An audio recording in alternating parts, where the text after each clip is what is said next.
말씀의 내용은 룻기라는 구약의 성경의 내용을 가지고 함께 잠시 말씀을 나누겠습니다.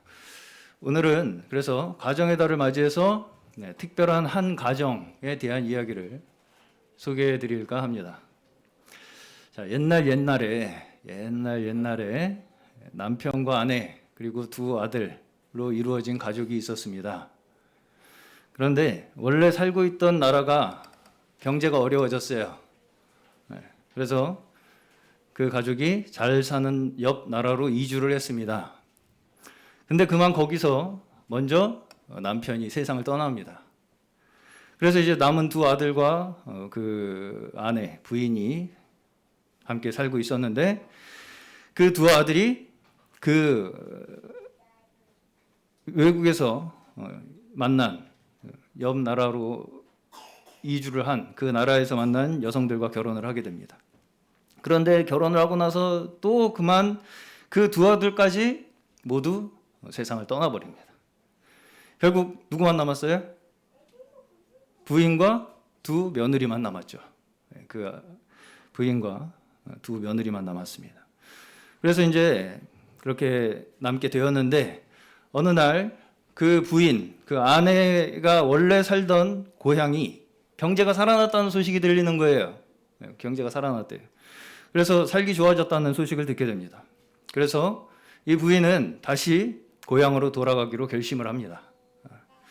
그리고 며느리들에게는 어떻게 이야기하냐면 다시 원래 너희들 친정으로 돌아가라. 너희들 친정으로 돌아가라. 새 출발을 하거라. 이렇게 이야기를 합니다. 그러니까 이제 한 며느리는, 두 며느리 중에 한 며느리는 그 말하자면 시어머니의 말대로 친정으로 돌아갑니다.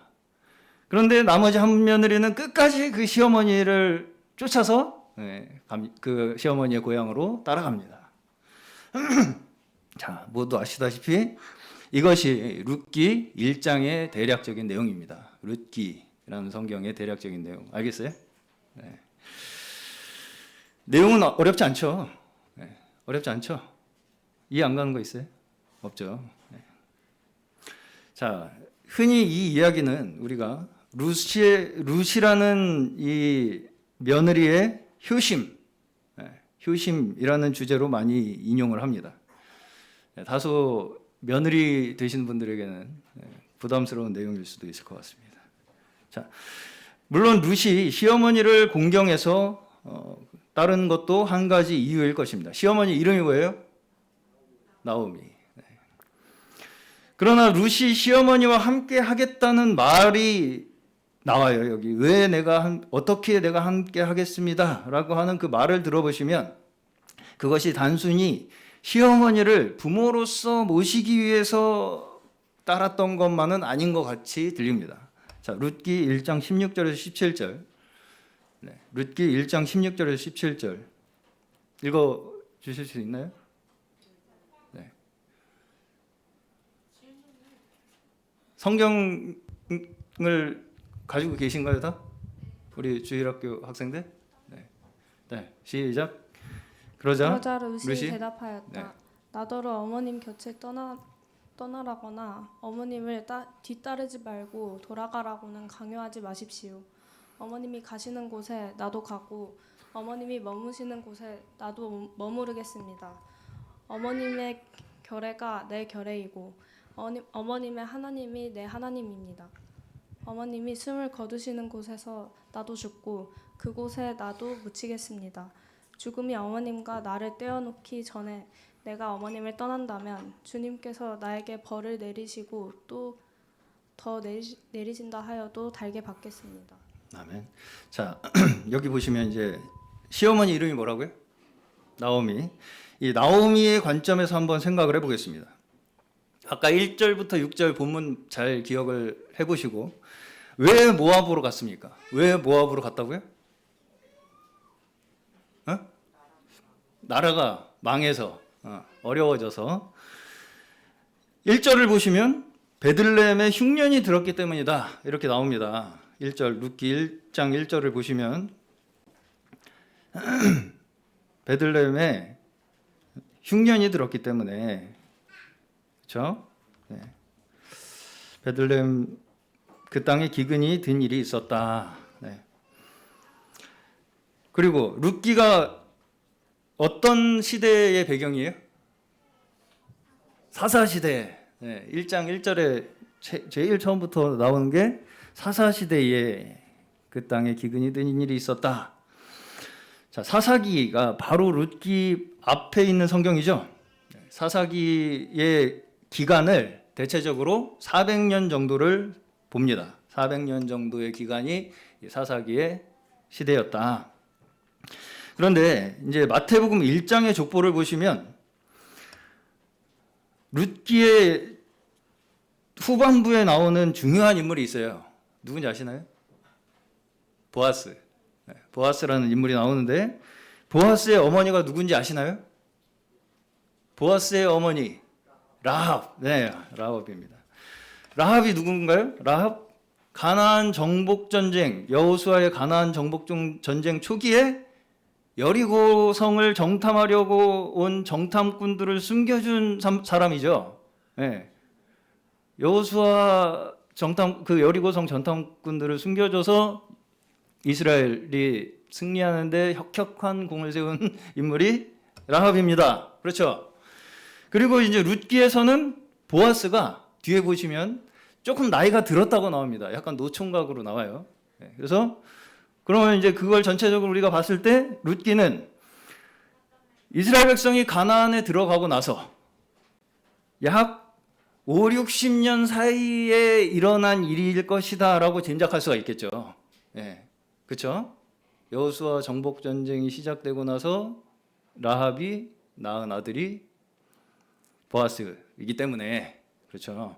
자, 이스라엘이 그래서 이제 정착을 시작하는 시기죠. 예, 전체 사사기는 400년의 시기인데 그 초기에 한 5, 60년, 4, 50년, 5, 60년 그 어간에 있었던 일이다. 근데 이스라엘이 정착을 시작한 그 시기에 벌써 베들레헴에는 흉년이 들기 시작했다는 거예요. 네, 베들레헴에 흉년이 들어서 먹고 살기가 힘들어지게 되었다는 것입니다. 그러니까 나오미의 남편 이름이 뭡니까? 엘리멜렉. 엘리멜렉이라는 사람이에요. 나오미의 남편 엘리멜렉이라는 사람이 가족들을 다 데리고 모압이라는 곳으로 가게 됩니다. 모압이 어딘가요?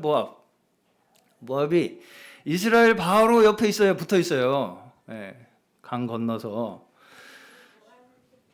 네. 이 모압이 어디냐면 이스라엘 백성들이 광야에서 가나안을 지나서 마지막쯤에 머무르던 곳이 모압입니다. 네. 이 마지막쯤에 민수기 22장에서 특히 중요한 사건이 하나가 나오는데 발람이라는 인물이 등장을 합니다. 발람이 이스라엘 백성들을 속여가지고 시험에 빠지게 만드는 일이 나와요. 그 사건이 어디서 일어났습니까? 모압에서 일어난 거예요. 모압에서. 자, 그렇다면 엘리멜렉은 어렸을 때 이 사건을 겪었을 가능성이 있습니다. 엘리멜렉은. 그래서 가나안 땅에 기근이 들자 이 엘리멜렉이라는 사람이 자기가 어렸을 적에 경험했던 모압이 생각이 났을 것입니다. 그래서 자, 사사시대의 대표적인 상황이 무엇입니까? 사사시대를 대표하는 한 가지 구절이 있어요. 그들에게 왕이 없었으므로 그들이 각기 소견대로 행하였더라. 그들이 왕이 없었죠. 왕이 없었어요. 그러다 보니까 이 엘리멜렉이 어떻게 생각했냐면 이 이스라엘에는 왕도 없어가지고 통치자도 없으니까 흉년이 들어도 이거 대책이 없네. 예. 누가 이거 정책적으로 잘 이렇게 해가지고 흉년 들어도 먹고 살게 해줘야지. 예, 이런 대책도 없고 또 동족들은 어때요? 다 각기 소견대로 자기 마음대로 하는 꼬락서린 일을 보아하니 이거 앞이 안 보여. 이 나라는 소망이 없어. 탈출해야겠다 이 나라를. 그래서 왕이 있는 모압으로 가자 해가지고 모압으로 간 것입니다. 자, 근데 그렇게 이제 잘 살아보겠다고 모압으로 간 엘리멜렉의 계획이 성공했습니까? 실패했습니까? 실패했죠. 모압에서 10년을 살았어요. 10년. 그 가족이 그 10년 동안 엘리멜렉과 두 아들 모두 다 세상을 떠나버립니다. 죽어버려요. 네. 그렇죠? 네. 자, 여기서 나오미의 상황이 마음이 어떨지 어떻게 좀 짐작이 되십니까? 나오미의 마음이 처음에 어때요? 잘 살아보겠다고 모압으로 갔죠. 네. 여기 이거 안 되겠네 여기. 그러고서 잘 살아보겠다고 모압으로 갔는데 모든 것을 잃어버리게 됩니다. 완전히 빈털터리가 돼가지고 망해서 오게 돼요. 자, 룻기 1장 20절에서 21절 보겠습니다. 읽어주세요.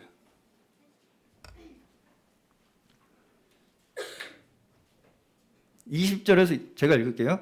나오미가 그들에게 대답하였다. 나를 나오미라고 부르지들 마십시오. 전능하신 분께서 나를 몹시도 괴롭게 하셨으니 이제는 나를 마라라고 부르십시오. 여기서 마라라는 뜻은 쓰다라는 뜻이에요. 원래 나오미라는 의미는 기쁘다라는 뜻이에요. 기쁨. 근데 나 기쁨이라고 부르지 마십시오. 나는 쓰다고 부르십시오. 이제. 나는 가득 찬 채로 이것을 떠났습니다. 잘 살았다는 거예요. 원래 이 베들레헴에 살 때는 잘 사는 사람이었는데 그러나 주님께서는 나를 텅 비어서 돌아오게 하셨습니다. 주님께서 나를 치시고 전능하신 분께서 나를 불행하게 하셨는데 이제 나를 나오미라고 부를 까닭이 어디 있겠습니까? 그렇죠? 속된 말로 완전히 망해서 고향에 돌아오게 됩니다. 뭐라고 지금 느끼고 있어요? 하나님께서 자기를 치셨다. 하나님께서 나를 지금 벌 주고 계신다. 이렇게 느낄 정도로 완전히 망했어요. 성경에서 이 비슷한 이야기가 있습니다. 신약에. 무슨 얘기가 생각납니까? 탕자의 이야기가 생각이 나요. 탕자. 많은 재산을 가지고 나갔다가 다 탕진하고 터다 하나님 아버지 집으로 돌아오는 그런 장면이 떠오릅니다. 지금 나오미의 모습도 비슷하죠? 비슷해요. 그런데 그렇게 모든 것을 잃어버리고 절망에 빠져있던 나오미에게 한 가지 소식이 들려왔다는 거예요. 어떤 소식이에요? 어떤 소식? 고향에 풍년이 들었다. 다시 베들레헴 경기가 살아나기 시작했다. 이런 소식이 들려왔다는 거예요. 자, 저희가 이런 소식을 이렇게 이제 글로 봤을 때는 그렇게 좋아졌으니까 고향에 갈 생각을 했겠구나 이렇게 생각이 들겠지만 자, 여러분께서 만약에 이 처지다, 이 나오미의 처지야 내가 지금. 근데 고향에 다시 경기가 살아났대. 과연 다시 돌아갈 생각을 쉽게 할 수 있겠습니까? 쪽이 팔려서라도 쉽게 돌아가지 못할 것입니다. 그렇죠?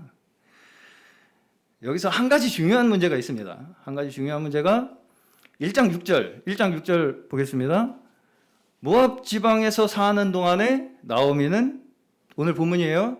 주님께서 백성을 돌보셔서 고향이 풍년이 들게 하셨다는 말을 듣고 두 며느리와 함께 모압 지방을 떠날 채비를 차렸다.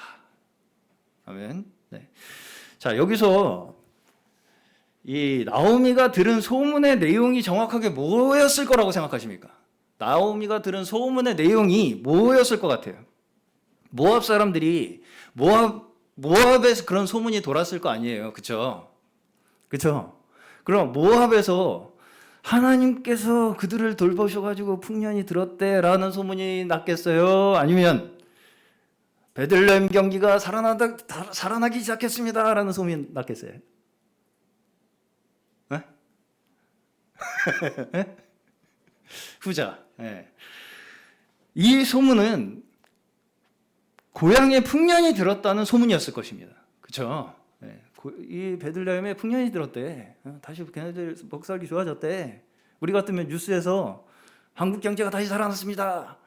다시 흑자로 전환했습니다. 이런 뉴스일 것입니다. 그렇죠? 네. 근데 이 나오미는 이 소식을 어떻게 받아들였다는 거예요? 나오미는 이 뉴스를 어떻게 받아들였다고요? 여호와께서 자기 백성을 돌보신 것으로 받아들인 것입니다. 나오미는 이 뉴스를 자기 고향이 풍년이 들었다는 이 뉴스를 하나님께서 자기 백성을 돌보신 것으로 받아들였다고요.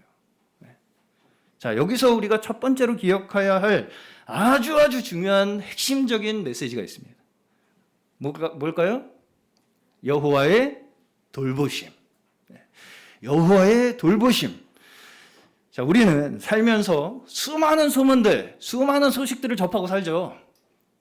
여러 가지, 어디가 살만하다더라. 그렇죠?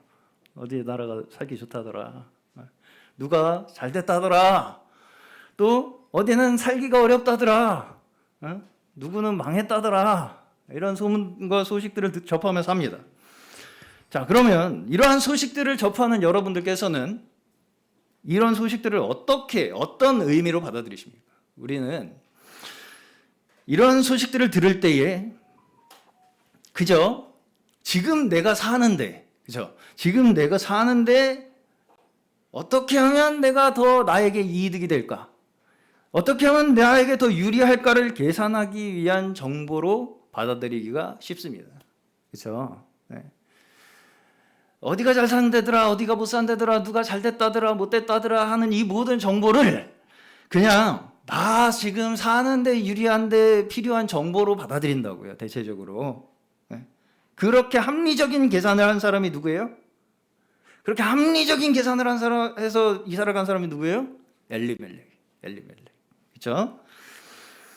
그리고 나오미도 마찬가지였습니다. 며느리들에게 아주 합리적인 논리로 다시 친정으로 돌아가라고 설득을 합니다. 아주 합리적인 논리로. 11절에서 13절입니다. 그러나 나오미는 말렸다. 돌아가다오 내 딸들아, 어찌하여 나와 함께 가려고 하느냐? 아직 내 뱃속에 아들들이 들어있어서 그것들이 너희 남편이라도 될 수 있단 말이냐? 돌아가다오 내 딸들아, 제발 돌아가거라. 재혼을 하기에는 내가 너무 늙었다. 설령 나에게 어떤 희망이 있다거나 오늘 밤 내가 남편을 맞아들여 아들들을 낳게 된다거나 하더라도 너희가 그것들이 클 때까지 기다릴 셈이냐? 그때까지 재혼도 하지 않고 홀로들 지내겠다는 말이냐? 아서라 내 딸들아, 너희들 처지를 생각하니 내 마음이 너무나 괴롭구나. 주님께서 손으로 나를 치신 것이 분명하다. 그렇죠? 너무 합리적이잖아요. 그렇죠?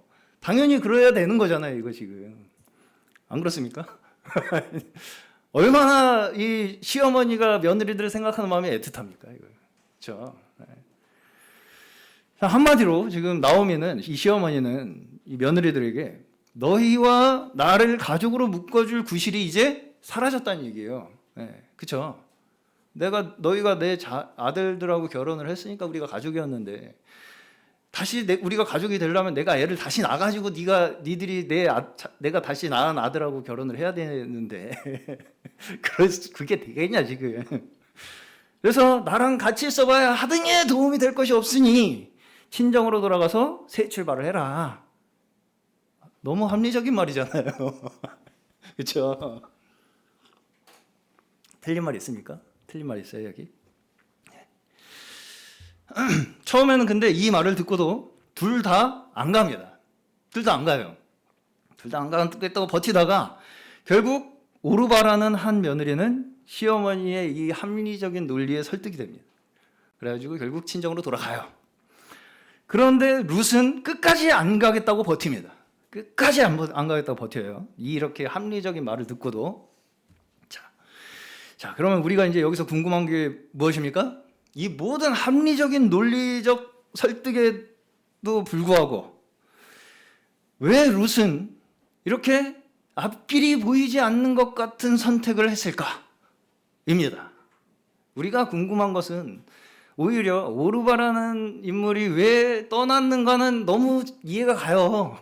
그렇죠? 근데 룻이 왜 이런 선택을 했을까는 우리가 잘 납득이 안 간다고요. 자, 여기에는 이제 여러 가지 해석들이 있습니다. 이 시어머니 나오미가 며느리들에게 계속 10년 동안 신앙교육을 시켰을 것이다. 또 시어머니의 훌륭한 성품에 룻이 감명을 받았을 것이다. 또 홀로 남겨진 이 시어머니에 대한 연민이었을 것이다. 이런 여러 가지 이유들이 있습니다. 다 일리가 있게 들리시죠? 네. 물론 이러한 부분들도 어느 정도 룻의 선택에 영향을 주었을 것입니다. 그럼에도 불구하고 저는 가장 중요한 단서는 본문 자체에 있을 것이라고 생각합니다. 본문 자체. 15절 보겠습니다. 15절. 그러자 나오미가 다시 타에 일렀다. 보아라, 내 동서는 저의 결례와 신에게로 돌아갔다. 너도 내 동서의 뒤를 따라 돌아가거라. 내 동서, 오르바, 그쵸? 어디로 갔다고요? 저의 결례와 신에게로 돌아갔다. 자, 지금 나오미는 자신이 어떻게 되었다고 느끼고 있어요? 하나님께 버려졌다고 느끼고 있죠. 하나님께서 자기를 치시고 계신다고 느끼고 있죠. 그러니까 괜히 나랑 같이 있다가 같이 혼나지 말고, 같이 고생하지 말고 너는 너희 신에게 돌아가라. 너희 신은 내 신, 나는 내 신한테 혼날 테니까 너는 네 신한테 돌아가라. 이런 얘기입니다. 그런데 이제 오히려 이 말을 듣고 룻은 자기 민족을 버리면서까지 저는 시어머니를 따르겠습니다. 어머니를 따르겠습니다. 라는 선언을 합니다. 자, 이 말이 시어머니 나오미의 말에 순종한 것입니까? 룻이 시어머니 나오미의 말에 순종한 거예요? 안 순종한 거예요? 순종 안 한 거죠. 네. 얼마든지 시어머니 말씀에 순종하면서도 후회를 도모할 수 있지 않겠습니까? 네. 제가 다시 연락드릴게요, 어머니. 그래서 고향 갔다가 다시 가끔 연락해서 만납시다, 어머니. 얼마든지 시어머니의 말씀을 들으면서. 그런데도 룻은 끝까지 자기 고향으로 가지 않겠다고 결심을 합니다. 이것이 오늘 두 번째 핵심적인 내용입니다. 뭐예요? 룻의 결심. 무슨 의도로, 무슨 생각으로, 무슨 이유에서 룻이 이런 결심을 했는가입니다. 자, 우리는 살면서 여러 가지 계산을 가지고 살아가죠. 네. 아까도 말씀드렸다시피 나에게 무엇이 유리할까?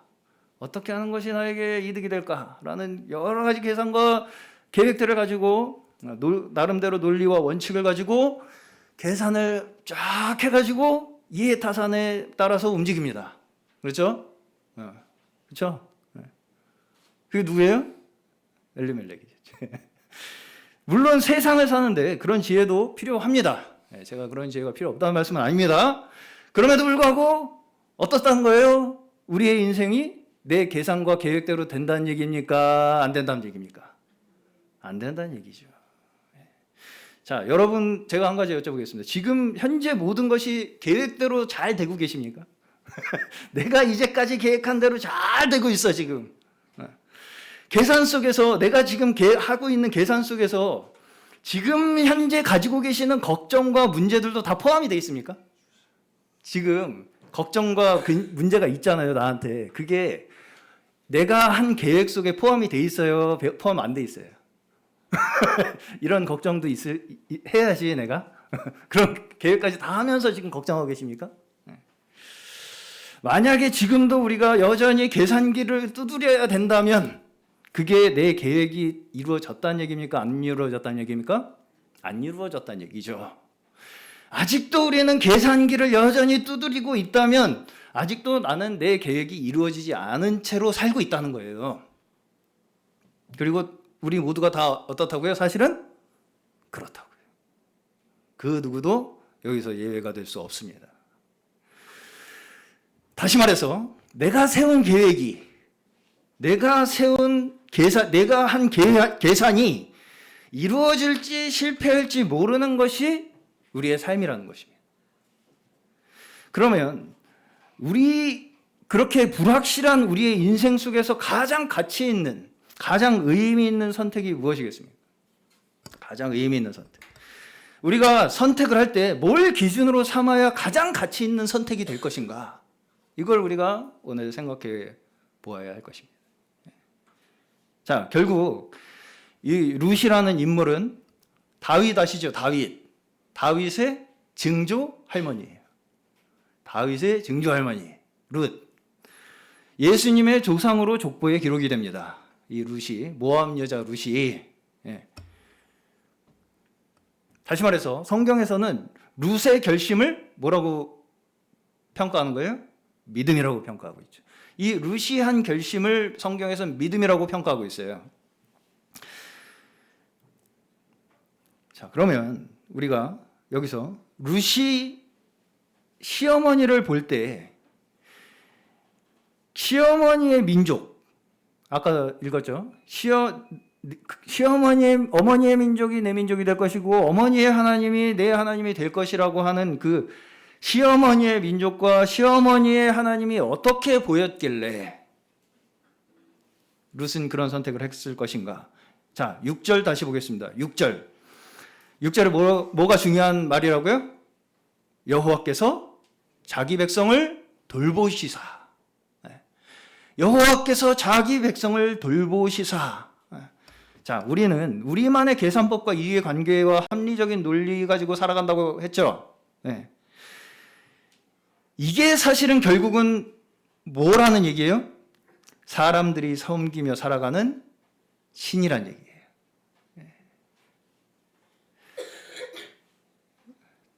다른 이방 족속들이 섬기며 살아가는 신은 다 우리에게 뭘 제공해요?